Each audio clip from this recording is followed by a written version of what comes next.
C'est l'un des pharaons les plus prestigieux, Ramsès II, surnommé le bâtisseur. Il a régné pendant près de 70 ans sur l'Égypte ancienne, un record.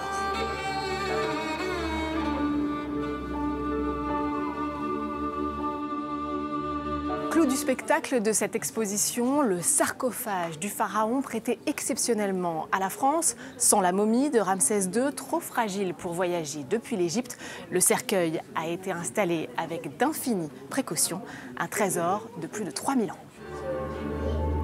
C'est une pièce inestimable d'un point de vue historique. On est avec une partie du cercueil de Ramsès II, le cercueil qui a protégé la momie du roi pendant environ 2900 ans.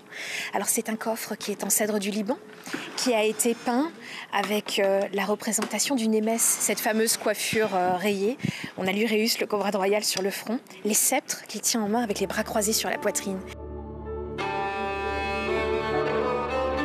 En plus du cercueil du souverain égyptien découvert en 1881, des bijoux, des statues et du mobilier de chambres funéraires sont à découvrir, comme ce masque royal installé spécialement pour l'exposition, même s'il ne s'agit pas de Ramsès II, mais d'un autre pharaon qui a tout fait pour lui ressembler.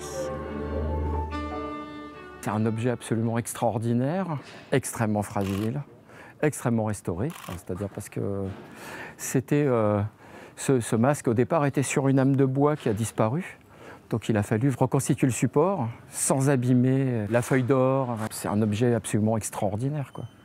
C'est même inimaginable que cet objet soit là.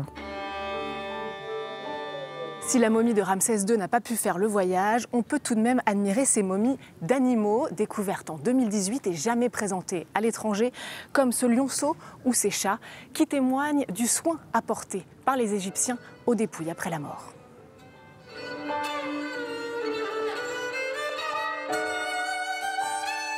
Et pour les passionnés d'Égypte ancienne, l'exposition propose aux visiteurs de poursuivre l'expérience en réalité virtuelle à la découverte de deux monuments impressionnants voulus par Ramsès II, les temples d'Abou Simbel et la tombe de la reine Néfertari, témoin de la grandeur de toute une civilisation.